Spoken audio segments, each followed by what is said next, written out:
तो गाइस कैसे हैं आप सब लोग। स्वर्ड्स एंड स्कार्स के एपिसोड 48 के साथ हाजिर हो। तो लास्ट एपिसोड के एंड पे हमने देखा था एक मास्टर डेथ रीपर का पीछा करते करते वहां पर अपीयर हुआ था। उसका मकसद यहाँ पर यंग मिस को मारना आता है। तो उसी के साथ ही वो कहता है कि डेथ रीपर तुम्हारे बारे में हमें पहले से पता था कि तुम जहाँ पर इस लड़की के पास आने वाले हो, इसी वजह से मैं यहाँ पर तुम्हारा पीछा कर रहा था। वो मास्टर से कहता है कि डेथ रीपर मुझे लगता है कि गॉचिन ने तुम्हें इसी वजह से अपना डिसाइपल बनाया है, क्योंकि तुम्हारे अंदर वाकई में कुछ एक्स्ट्रा ऑर्डिनरी है। तुम्हारी बॉडी के अंदर से जो एनर्जी निकल रही है वो किसी आम 16 साल के लड़के की बॉडी के अंदर से तो बिल्कुल भी नहीं निकलती। और इसी के साथ ही वहां डेथ रीपर जो होता है अपनी तलवार लेकर उसके सामने सीरियस होकर खड़ा होता है। तो वो लड़का उसे कहता है कि वो मास्टर जो होता है उसे कहता है कि लड़के प्लीज माफ करना, पर लगता है कि तुम्हारी किस्मत अब यहीं पर खत्म होने वाली है। मेरे पास अब यहाँ पर कोई चॉइस नहीं है, मुझे यहाँ पर इस औरत को मारने के ऑर्डर्स दिए गए हैं और अब जबकि तुम यहाँ पर बीच में खड़े हो तो तुम्हें भी यहाँ पर मरना होगा। जो ऑर्डर्स दिए गए हैं वो ऑर्डर्स ये थे कि मुझे इस औरत को मारना है, लेकिन मुझे ये नहीं पता था कि जो औरत प्रेग्नेंट है मुझे यहाँ पर इसके बच्चे को भी मारना होगा, क्योंकि अगर यहाँ पर गू गिहुआ को पता चल जाता है कि इसके पेट में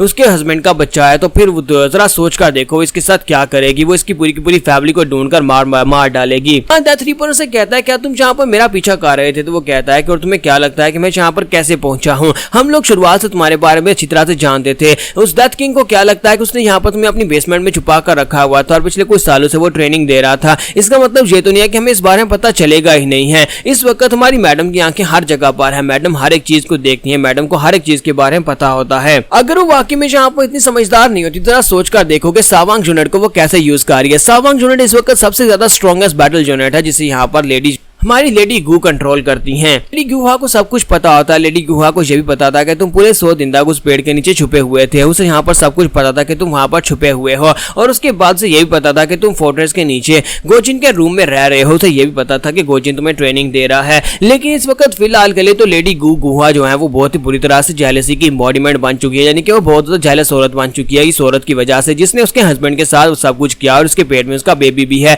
अगर उसे ये सब कुछ पता चल जाता है वो खुद यहाँ पर आएगी और अपने हाथों के साथ इस औरत को मार डालेगी। लेकिन मुझे यहाँ पर इस औरत को पहले मारना होगा, इससे पहले कि गू गिहुआ इसे बहुत ही दर्दनाक मौत दे। तो ये बात सुनने के बाद डेथ रीपर उसे कहता है कि अपनी बकवास बंद करो, ऐसा कुछ भी नहीं होने वाला। जबकि साथ ही वो उसे कहता है कि यंग मिस मुझे लगता है कि आपको यहाँ पर से भागकर जाना होगा। जैसे ही मैं ओपोनेंट के साथ फाइट करना स्टार्ट करूंगा तुम यहाँ पर से भागकर चली जाना, क्योंकि मुझे नहीं लगता कि मैं इस ओपोनेंट को हरा सकता हूँ। ये पीकराम का मास्टर है। तो वो उसे कहते हैं कि ये बहुत ज्यादा देर हो चुकी है। मैं इस बंदे के बारे में जानती हूँ, इसका नाम मास्टर गाहान है। मास्टर गाहान जो है वहाँ के मावेंग पैलेस के टॉप मार्शल आर्टिस्ट में से एक है। हम दोनों यहाँ पर से भागकर कहीं भी नहीं जा सकते, क्योंकि ये पीकराम का मास्टर है। अगर यहाँ पर डेथ किंग खुद नहीं आता और आकर इसे फाइट नहीं करता तब तक हम दोनों के पास बचने के चांसेस नहीं है। तो ये बात सुनने के बाद गाहन कहता है कि ये तो बड़ी अच्छी बात है कि तुम इतनी ज्यादा समझदार हो रहे हो और तुम्हें यहाँ पर अपने आसपास के बारे में काफी कुछ पता है। मुझे लगता है कि यही वजह है कि डेथ किंग तुम्हारे प्यार में पागल हो गया। गाहन उसे कहता है कि ये बहुत अच्छी बात है कि तुम यहाँ पर इस बात को समझती हो और तुम्हें ये बात भी पता होनी चाहिए कि गू गिहुआ जो है वो कितनी कमीनी औरत है, वो एक बहुत ही घटिया औरत है। वो यहाँ पर अपनी जेलसी को कभी खत्म नहीं करेगी और इसी वजह से अगर तुम यहाँ पर मेरे हाथों से मरती हो तो तुम्हें एक बहुत ही कम दर्दनाक मौत मिलेगी। तो तुम्हारे पेट में तुम्हारा बेबी भी है। अगर मैं यहाँ पर तुम दोनों को मारना चाहूँ तो मैं बड़ी आसानी के साथ तुम दोनों को बहुत ही कम दर्द के साथ मार डालूंगा। लेकिन गू गिहुआ का अगर पता चला कि तुम्हारे पेट में बेबी है तो वो तुम्हें बहुत ही दर्दनाक मौत देने वाली है। तो डेथ रीपर सोच रहा होता है कि इसका बिहेवियर बहुत ज्यादा रिलैक्स्ड ऐसा लगता है कि जैसे ये पूरी तरह से अपनी कमांड में है, यानी कि ये पूरी तरह से एक मार्शल आर्ट्स का मास्टर, तलवारबाजी में माहिर है। इसी वजह से ये बिल्कुल भी यहाँ पर पैनिक नहीं हो रहा, साथ ही यहाँ पर कोई स्टैंस वगैरह शो नहीं करवा रहा है। लगता नहीं है कि इसके पास कोई फ्लॉज हैं। लेकिन डेथ किंग ने मुझे जो कुछ भी सिखाया था उस सारी की सारी टीचिंग्स की मदद से मैं यहाँ पर सोल स्लेइंग स्विंग को काफी ज्यादा बेहतर बना पाया हूँ। यानी कि वो स्पेशल टेक्निक जो कि डेथ किंग ने मुझे दी थी उस टेक्निक को मैं यूज कर सकता हूँ। अगर मैं उस टेक्निक को यहाँ पर यूज करूंगा तो हो सकता है कि मास्टर के खिलाफ मैं यहाँ पर जीत पाऊँ। इसी के साथ ही डेथ रीपर अपनी तलवार निकाल लेता है। तो मास्टर गाहन उसे कहते हैं कि तुमने यहाँ पर एक बहुत ही एक्सीलेंट पोस्टर के साथ अपनी तलवार को पकड़ रखा है, लेकिन क्या तुम्हें वाकई में लगता है कि तुम यहाँ पर इस तलवार के साथ या फिर अपने टेक्निक्स के साथ मुझे यहाँ पर हरा पाओगे? इसी के साथ ही मास्टर गाहन भी अपनी तलवार निकालकर रेडी हो जाता है। दोनों वहां पर फाइट करने के लिए बिल्कुल रेडी होते हैं।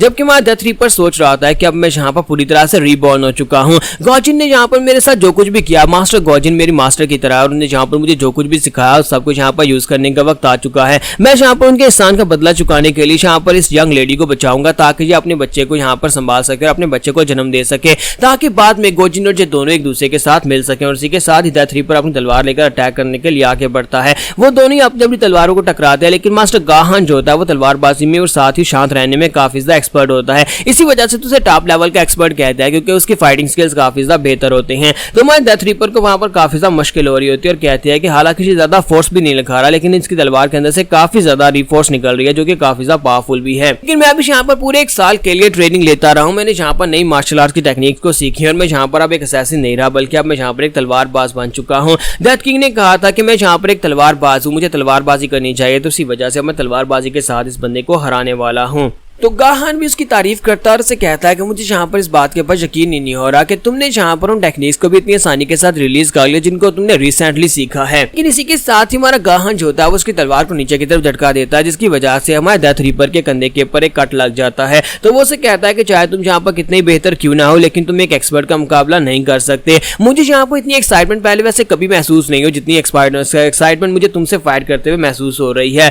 तो क्या हम लोग यहाँ पर इन गेम्स को खत्म करें और डायरेक्टली एक दूसरे के ऊपर अटैक करना स्टार्ट करें? तो डेथ रीपर जो होता है वो अपनी तलवार के अंदर एनर्जी को रिलीज करता है और इसी के साथ ही वो दोनों फिर से अपनी तलवार टकराना शुरू कर देते हैं। और इस बार जब जब वहां पर गाहान उसके ऊपर स्ट्राइक लगाता है तो हमारे डेथ रीपर की बॉडी के ऊपर कट्स लगना शुरू हो जाते हैं। उसकी बॉडी यहाँ पर ब्लीड कर रही होती है, जबकि हमारी यंग मिस चिल्लाकर उसे कहती है कि क्या तुम ठीक हो, तुम दोनों को यहाँ पर अपनी फाइट को रोक देना चाहिए। लेकिन इसी के साथ डेथ रीपर जो होता है गुस्से के साथ अटैक करने के लिए आगे बढ़ता है और साथ ही वो साइड के ऊपर देखता है कि यंग मिस साइड के ऊपर खड़ी रो रही होती है और वो यहाँ पर उसे रोता हुआ नहीं देख सकता। जब वो वहां पर उसकी तरफ देख रहा था, इसी के साथ ही गाहान अपनी तलवार उसकी बॉडी के अंदर धंसा देता है और उसे कहता है कि तुमने मुझे यहाँ पर काफी ज्यादा डिसअपॉइंट कर दिया। मुझे तो लगा था कि गोजिन का डिसाइपल जो है वो यहाँ पर इससे बेहतर कर सकता है, लेकिन अफसोस तुम यहाँ पर जल्दी मरने वाले हो। लेकिन हमारा जो डेथ रीपर होता है वो उसकी तलवार को पकड़ लेता है जो उसके पेट के अंदर धंसी हुई होती है। और ये देखने के बाद गाहान भी काफी ज्यादा हैरान होता है कि ये क्या इसने तलवार को पकड़ क्यों लिया है। तो इसी के साथ ही हमारा डेथ रीपर जो होता है अपने पास अपना दूसरा ब्लेड निकालता है, क्योंकि वो एक असैसिन भी है। तो इसी के साथ ही वो ब्लेड सेट है जल्दी से उसकी बॉडी के अंदर आर पार कर देता है।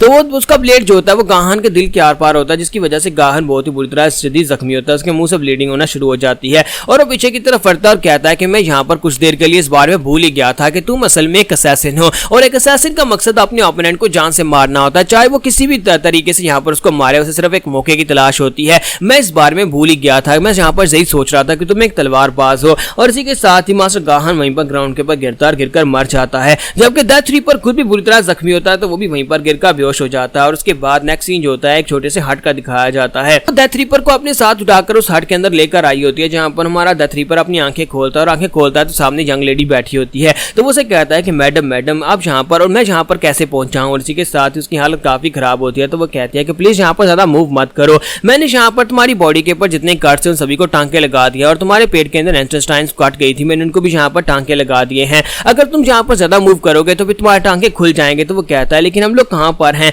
तो वो उसे बताते हैं कि हम लोग इस वक्त योंगचोंग माउंटेन में हैं। डेथ रीपर इस बात से काफी ज्यादा हैरान होता है, क्योंकि वहां पर जहां पर वो बेहोश हुआ था और वहां से यहाँ तक का फासला बहुत ज्यादा है। तो वो कहता है कि क्या इस औरत ने यहाँ पर मुझे घसीट कर यहाँ तक लेकर आई या फिर उठाकर कैसे लेकर आई, जबकि ये प्रेग्नेंट भी है, इसकी अपनी हालत इतनी बुरी है, फिर भी यहाँ पर इसने मुझे मरने के लिए वहां पर नहीं छोड़ा। सांगू की मदर उसे कहती है कि मैं यहाँ पर बहुत ज्यादा परेशान हो गई थी, पिछले 3 दिन से तुम यहाँ पर बेहोश पड़े हुए थे, लेकिन अब जबकि तुम्हें होश आ गए तो मुझे लगता है कि तुम यहाँ पर अपना खाना पीना और अपने जख्मों को खुद संभाल सकते हो, अब मुझे यहाँ पर से जाना होगा। तो वो कहता है लेकिन आप कहाँ पर जा रही है। तो वो कहती है कि मुझे यहाँ पर से मावेंग पैलेस में जाना होगा। मुझे एक बात की समझ आ गई है कि वो कमीनी गुआ जब वो इतनी आसानी के साथ मुझे नहीं छोड़ने वाली, मैं जहां पर भी जाऊंगी वो मेरा पीछा करेगी, तो इससे अच्छा है मैं खुद वहां पर चली जाऊं। हमारा डेथ रीपर जो होता है वो अपने बिस्तर के ऊपर से उठ भी नहीं पाता और उसे रोक भी नहीं पाता, वो बस वहां पर बिस्तर के ऊपर से चिल्लाता रह जाता है कि मैडम प्लीज ऐसा मत करें, मैडम वहां पर मत जाएं, मावेंग पैलेस में अगर आप जाएंगी तो वहां पर आपके लिए सिर्फ और सिर्फ मौत आपका वेट कर रही है, आप और आपका बेबी दोनों मारे जाएंगे। तो यहाँ पर हमारी एपिसोड 48 का एंड होता है। नेक्स्ट एपिसोड में हमें शायद कभी पता चले हमारे सांगू की मदर इस वक्त कहाँ पर है, क्या वो अभी तक जिंदा है और सांगू कैसे पैदा हुआ अगर ये मावेंग पैलेस में चली गई थी।